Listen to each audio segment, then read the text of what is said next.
আসসালামু আলাইকুম। আশা করি আপনারা সকলে অনেক অনেক ভালো আছেন। তো আলহামদুলিল্লাহ, আল্লাহর রহমতে আমি অনেক ভালো আছি। তো আজকের আবার নতুন একটা কবুতরের ব্লগ ভিডিওতে স্বাগতম। হাই হাই হাই, যারা চ্যানেলটিকে এখনো সাবস্ক্রাইব করে দেননি দয়া করে সাবস্ক্রাইব করে দেবেন, পাশে থাকা বেল আইকনটি অন করে দেবেন পরবর্তী আমার এই সকল নতুন নতুন ব্লগ ভিডিওগুলো পাওয়ার জন্য। তো কেউ ভিডিওগুলো মিস করবে না, অবশ্যই সম্পূর্ণ ভিডিও দেখবেন, তাহলে ভালো লাগবে। তো অনেকেরই জানার ইচ্ছা যে রানীক্ষেতের রোগের ভ্যাকসিন কয়দিন পর পর দেওয়া লাগে। তো আমাদের কবুতর পালনে কোন মুরগি পালনের কারণে সবচেয়ে বেশি মারাত্মক রোগ হলো রানীক্ষেত রোগ। রানীক্ষেত রোগ একবার মনে করেন ধরলি পুরা মনে করেন যে বংশ নির্বংশ করে ফেলায় দেয়। তো এই জন্যই বলতেছি যে আপনারা চেষ্টা করবেন যে রানীক্ষেত রোগের চিকিৎসাটা খুব ভালো মতো করার জন্য। তো আমরা এখনকার আপনাদেরকে জানাইতেছি, আমরা চিকিৎসকের পরামর্শও কিন্তু করতে পারেন, কারণ প্রাণী সম্পদে পশু চিকিৎসক অনেক থাকে। তো ওনাদের পরামর্শে আপনারা মনে করেন যে রানীক্ষেত রোগের চিকিৎসাটা নেবেন, সেই ক্ষেত্রে কিন্তু সবচেয়ে বেশি ভালো হবো। তো আমরা কিন্তু কবুতর লালন পালন করতেছি, আমরা কিন্তু ডাক্তার না, কিন্তু অবশ্যই পরামর্শের মাধ্যমে আমাদের কবুতরগুলাকে আমরা কিন্তু সুস্থ সবল রাখতেছি। তো আপনারা আপনাদের কবুতরগুলাকে সুস্থ সবল রাখার জন্য অবশ্যই রানীক্ষেত রোগের ভ্যাকসিনটা করবেন। তো আমরা যে ভ্যাকসিনটা করি সেটা হলো কবুতরের 3 মাস পর পর কিন্তু একটা করে ভ্যাকসিন করে দিই। তো সেক্ষেত্রে হিসাব করলে দেখা যায় যে বছরে কিন্তু আমরা চারবার করে কিন্তু ভ্যাকসিন করতেছি, কিন্তু খুব তাড়াতাড়ি আমরা মনে করেন যে ভ্যাকসিনটা আমাদের আইনে রেখে দিই, যাতে করে কবুতরগুলা সুস্থ থাকে, সবল থাকে।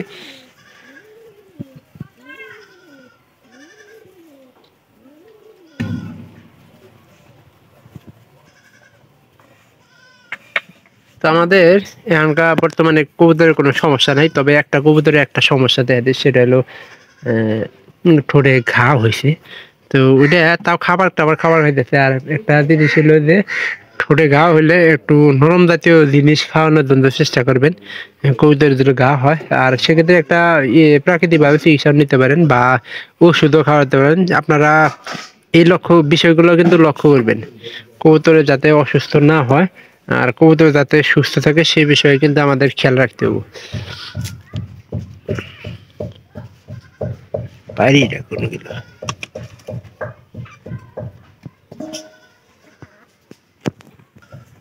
এই যে আজকে কবুতরটা পাইটা ছেড়ে দিয়েছি, আর এগুলা কিন্তু ভ্যাকসিন করা না। আমাদের যে এগুলা কবুতর ভ্যাকসিন করা, ওগুলা প্রায় সবগুলা কিন্তু সুস্থ সবল আছে। আর বাকিগুলার আমি গ্যারান্টি দিতে পারছি না। মানে কিছু কবুতর আমাদের নতুন কিনা হয়েছে, ওগুলার যেমন এই যে নিচের ঘরে 2টা, এটা ভ্যাকসিন করা না। আবার সে এই ঘরে একটা, এটা ভ্যাকসিন করা না। 3টে। আর এই যে নিচের ঘরে আর একটা ছিল, 4টে।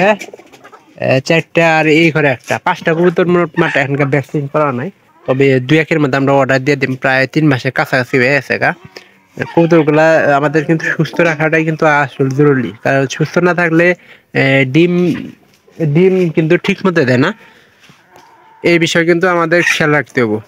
আর ঘরের বাসস্থান বা এই বাসস্থানের মানে পরিষ্কারের উপর নির্ভর করে কবুতরের কিছু কিছু সময় আপনার সুস্থতা এবং কি আপনার ব্যাকটেরিয়া জনিত কারণেও কিন্তু মানে কবুতরের নানান রকম রোগ ধরে থাকে। যেমন ধরেন ব্যাকটেরিয়ার কারণে কি রোগ ধরে আপনাদের প্রশ্ন আসতে পারে, সেটা হলো ঘাটতাল রোগ একটা আছে, ওটা কিন্তু ব্যাকটেরিয়া জনিত কারণে কিন্তু ওই রোগটা আসে।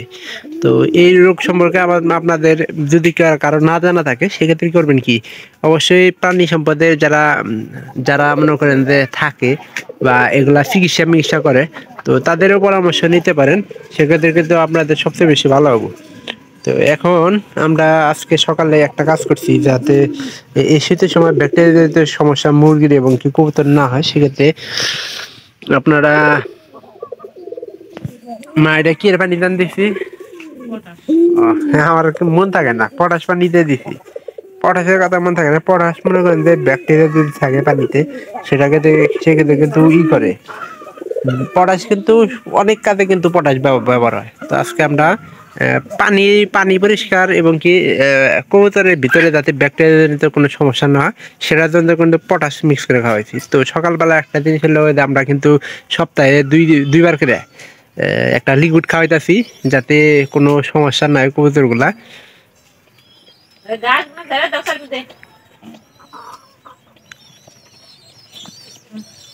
হইরার মা গেছে।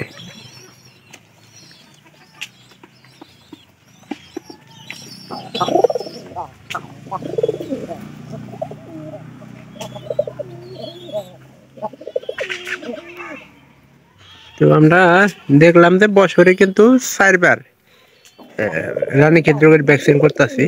তো আপনারা আপনাদের কবুতরগুলাকে সুস্থ রাখার চেষ্টা করবেন। আর রোগের ভ্যাকসিন বেশি একটা দাম না, তবে একটা ডোজ নিলে 100 কবুতরে ভ্যাকসিন মানে ইঞ্জেকশন দেওয়া যায়।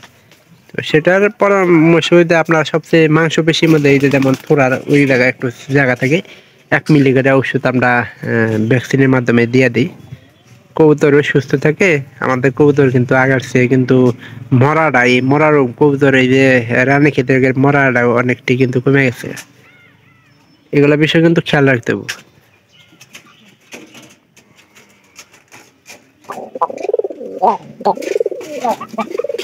অবশ্যই সবাই ভালো থাকবেন। দেখা হবে আবার পরবর্তীতে অন্য কোনো ব্লগ ভিডিওতে অন্য কোনো বিষয় নিয়ে। আর আপনারা যাতে করে কবুতরগুলা সুস্থ থাকে সেক্ষেত্রে সবাই খেয়াল রাখবেন। তো সবাই ভালো থাকেন। সবাইকে অসংখ্য ধন্যবাদ। দেখা হবে পরবর্তীতে আবার এই সকল নতুন নতুন ব্লগ ভিডিওগুলা। আর আমি চেষ্টা করবো যে এরকম নতুন ভিডিওগুলা আপনাদের কবুতরের বা যে সমস্ত রোগ ব্যাধি আছে আমরা কিভাবে চিকিৎসা করি বা আপনারাও কিভাবে এইভাবে কিন্তু লক্ষ্য করতে পারেন।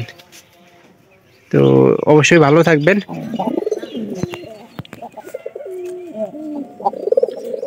সবাইকে ধন্যবাদ।